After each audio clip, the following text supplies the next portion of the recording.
Aujourd'hui dans le Bitcoin, déjà merci pour tous vos commentaires, c'est toujours un plaisir. Ici on a par exemple Laurent qui dit « J'adore tes analyses, j'ai mis mon pouce, est-ce que tu le sens ?» Bah écoute Laurent, ça fait extrêmement plaisir. Comme vous pouvez le constater, CryptoSauce c'est vraiment la seule chaîne où on combine analyse technique et érotisme. On essaie vraiment de varier les plaisirs, attention rien de la jaquette, tant que les regards se croisent pas, on peut s'insérer théoriquement ce qu'on veut. Après tout dépend quand même des dimensions, moi je parle d'insérer des pouces, ça reste plus réaliste que s'insérer un Malaysia Airlines 370. On va commencer par le 3 jours lit. Alors très joli support, pourquoi je dis ça? Parce que on a toujours clôturé au-dessus, on a fait des petits tiges à la baisse, mais ça finit toujours en clôture au-dessus. Et actuellement 3 jours lit, pour l'instant, on est en train de rebondir sur ce support 3 jours lit. En plus de ça, on a le RSI qui fait office de énorme résistance depuis 2021, janvier 2021. Grâce à ça, on a réussi à anticiper ce dump ici, puisqu'ici on a rebondi dessus et bim, to the ground. Pour l'instant, on reteste ce gros support ici, qui est moins énorme que cette résistance, mais qui est quand même plutôt massive. Je sais que tout le monde part de bear flag ici, là il y a un bear flag, hop, on rebondit blablabla et ça part à la baisse. Sauf que ici c'était la même chose, d'accord, bear flag, hop, et blablabla, c'est censé partir à la baisse. Sauf que non, bim, on s'inverse. En général, ce qui paraît logique sur le long terme, c'est en général l'inverse qui se passe. Tout comme ici, théoriquement, regardez, là on monte, là théoriquement c'était un bull flag gigantesque, d'accord. On fait comme ça pour repartir là-haut, sauf qu'on s'est inversé. Ils ont échoué. Les seuls qui ont réussi, ce sont les petits, ce petit truc-là, ou bien ce petit truc-là. Tout ce qui est gros, ça va toujours dans le sens inverse. Après, on a que deux backtests, on a celui-ci et celui-ci. Donc rien de exceptionnel, d'accord? Deux backtests, c'est pas ouf.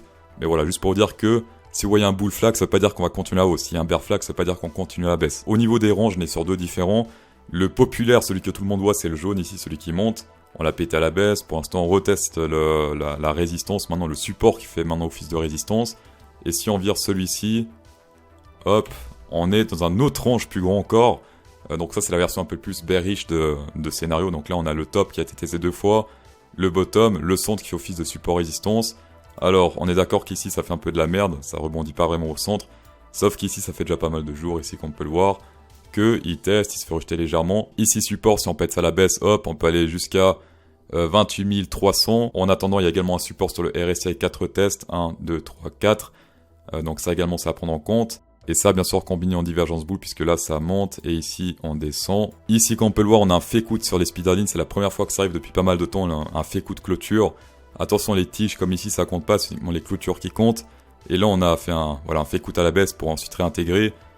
Historiquement, c'est plutôt, ça fonctionne plutôt bien puisqu'ici, hop, on descend, support, on pète, prochain support, on rebondit, prochaine résistance, et ainsi de suite. Et ici, vraiment premier fake out depuis pas mal de temps. Comme on peut le voir ici, c'est très rare. Ouais, peut-être un petit fake out ici, mais c'était le 25 janvier, donc c'est il y a très longtemps. Au niveau des planctons whale, les whales achètent les planctons sans moyennement chaud, voire pas du tout. On a les violets, donc les dauphins, qui achètent également pas mal ici. Par contre, tout ce qui est jaune, vert et même rouge, ils sont pas très chauds. Ici, on a les violets, donc les dauphins qui commencent à FOMO pas mal, enfin à FOMO, à acheter quoi. On a les 1000 à 10 000 qui commencent aussi légèrement à acheter, un peu moins, mais qui commencent aussi. Par contre, on a les 10 000, 100 000 et les jaunes, donc les 100 à 1000 qui sont pas du tout chauds à acheter ici. Pour l'instant, c'est uniquement les gros qui achètent sur le Bitcoin. Et au niveau résistance, on a une ici vers les 40 500. Assez grosse résistance ici puisque c'est jaune. Et au niveau support, c'est ici vers les 38 000, prochain support. Pas mal d'ordres ici, environ. Jaune, c'est quoi? C'est 12 millions. Voilà, 12 millions d'ordres ici pour légèrement moins, je dirais 10 millions, vers les 40 500. Le max pain prise pour demain, attention, 40 000. Il est descendu de 42 000 à 41 000 pour mardi et maintenant on est à 40 000. Donc là, les whale option traders sont plutôt bear. 40 000, c'est à prendre au sérieux et pour l'instant on est à 39 600. Donc théoriquement, on est dans le range de sélection naturelle. 40 000 c'est le max pain price, et comme d'hab la tolérance c'est 2000, donc entre 38 000 et 42 000 demain matin, 9h selon le max pain price sur Deribite. On a des divergences bull ici en 4 heures, sauf que c'est de la contre-tendance puisque là c'est bull et là la tendance est bear. Si on veut rider avec la tendance, il faut une divergence bear confirmée ici, par exemple là, hop c'est tout droit, on descend, et là ça descend légèrement, on descend, hop divergence confirmée au niveau du RSI. Mais pour l'instant, ce n'est pas le cas. Pour l'instant, pas de divergence bear au niveau du RSI. On est toujours dans ce broadening pattern. Je vous rappelle que le centre a fait office de résistance ici, comme j'avais annoncé dans la vidéo 2. Mardi, il me semble. C'était ici. Hop, centre résistance. Comment j'ai trouvé le centre? Simplement prenant le Fibonacci, ici le top, ici le bottom. Et hop, on est tombé sur le 0,5, 0,5 centre. Et après, hop, gros rejet ici. Petite résistance cachée au niveau du RSI ici, puisque là, on a 1, 2, 3 rebonds. Ici, on a que 2 rebonds et on a également, je sais pas si ça fait pareil ici. Donc oui, ça concorde plus ou moins, sauf que là, on a 2 retests, là, on a 3. Donc le RSI annonce une résistance, un top de plus. Sur Coinbase, les ordres sont toujours là, il y a toujours pas mal de murs ici à la baisse. Pas grand chose à la hausse, on a des trucs vers les... Hop, premier mur ici vers les 45 129. Dans cette zone, il y a une grosse zone d'intérêt niveau acheteur pour une zone d'intérêt vendeuse plutôt vers les... dans cette zone-là, vers les 43 000, 45 000. Là, il y a un truc très étrange qui vient de se passer sous mes yeux ébahis. Bon, déjà, on a l'open interest qui se pète la gueule, ça en général, c'est pas très bon. Sauf qu'il se pète la gueule où? À partir de ici, à partir de cette bougie-là, c'est-à-dire à partir de là. D'ici là, enfin, si on reteste cette zone, c'est pas très grave. Ce qui aurait été grave, c'est si on reteste par exemple une zone comme ça, beaucoup plus basse. On a le long short qui se resserre, ça c'est bon également. On a les futurs qui montent, ça c'est bon également. Sauf que, regardez ici, là il y a un truc très spécial qui est en train de se passer. Donc ici, durant toute cette montée, bah ils ont vendu. À partir de là, ils ont fait que vendre. D'accord? Et à partir d'ici, depuis la dernière bougie, il y a eu énormément d'ordres d'achat ici, regardez ça. Je ne sais pas pourquoi, mais en tout cas, ils sont ultra chauds ici parce qu'il y a énormément d'ordres ici. On a dépassé ce top ici, à gauche, donc on a niqué le double top spot, on va dire. Et il y a des très chauds, il y a des très gros qui sont rentrés là, d'un coup comme ça, sans raison, et pour l'instant, ça a l'air de plutôt bien se passer. Et ce qui est bien, je vous rappelle, c'est quand tout monte, quand ici le spot monte, quand le perp monte, le seul truc qui doit pas monter, c'est ça, c'est le long short. Quand ça sert, c'est bien. Funding rate dans le rouge, ça c'est également bien. L'open interest qui range puissance 10 000, ça c'est moyennement bien dans le sens où ce qu'on aimerait, c'est que les futurs poussent aussi également à la hausse avec le prix. On va pas parler du cours CryptoSauce, mais de Olympus Game. C'est un jeu similaire à Clash Royale. On y joue et puis on gagne de l'argent, donc c'est un play to earn. Il y a également un mode free to play, donc vous devez même pas payer pour pouvoir y jouer, c'était totalement gratuit. C'est un jeu axé sur l'e-sport et la compétition. Il sera disponible en free-to-play, tout comme en version play-to-earn, donc vous pouvez choisir. Il y a une tokenomics pensée avec des vestings permettant de garder une évolution du prix du token Olympe, donc c'est le token Olympus Game, et ça bien sûr sur le long terme. Il y aura plusieurs moyens de gagner de l'argent, vous pouvez jouer, vous pouvez louer des cartes, vous pouvez monter les cartes et les revendre. Perso, je suis pas trop fan de tout ce qui est NFT parce qu'au final c'est juste des JPEG, mais là on pourra directement lier tout ça au jeu. Et du coup le token Olympe aura un réel intérêt et utilité, acheter les boosters des départs, acheter et vendre sur la marketplace NFT, et il permet aussi de voter, de stacker et également de faire des dons aux streamers qui jouent à Olympus Game. Pour ceux qui veulent participer à la whitelist du token Olympe, ça se passe ici sur Twitter, Linktree, vous cliquez là-dessus. Après, ça se passe dans Gleam Giveaway, voilà, donc là c'est la whitelist.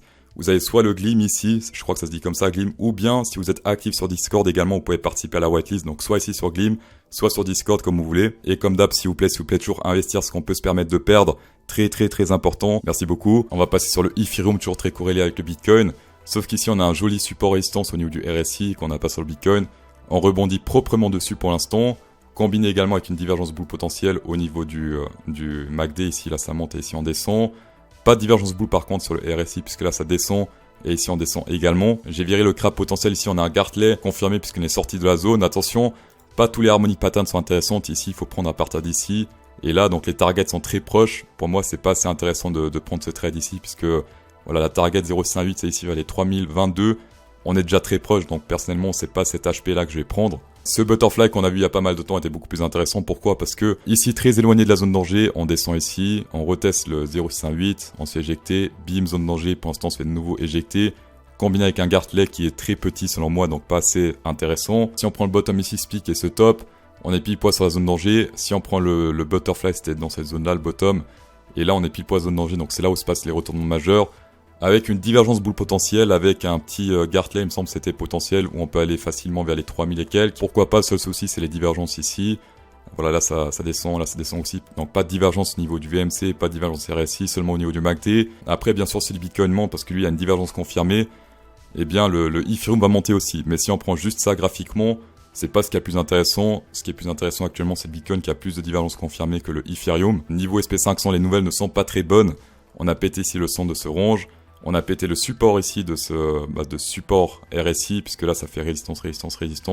Pété à la baisse, maintenant ça fait office de résistance à nouveau. Si jamais demain pas de vidéo, je vais partir vers l'Autriche pour ce week-end. Par contre, pour m'excuser, voilà, petite astuce pour ce week-end, notamment samedi soir, vu que ce sera le dernier jour du mois, on pourra balancer un move contract, c'est ce que je vais faire personnellement, parce que ça va être la baston pour la clôture mensuelle. Ça va être très volatile, et souvent c'est très utile de lancer un move contract durant cette date. Comme d'hab en Modern Series, non pas all-in. Et je partagerai mon trade sur Twitter. Voilà, tapez dedans. Dans tous les cas, merci d'avoir checké cette vidéo, ça fait extrêmement plaisir. Spécial Gaudi pour rabais avec CryptoSauce10, tapez dedans. Insérez un pouce bleu dans cette vidéo. Et bon week-end. À l'avance.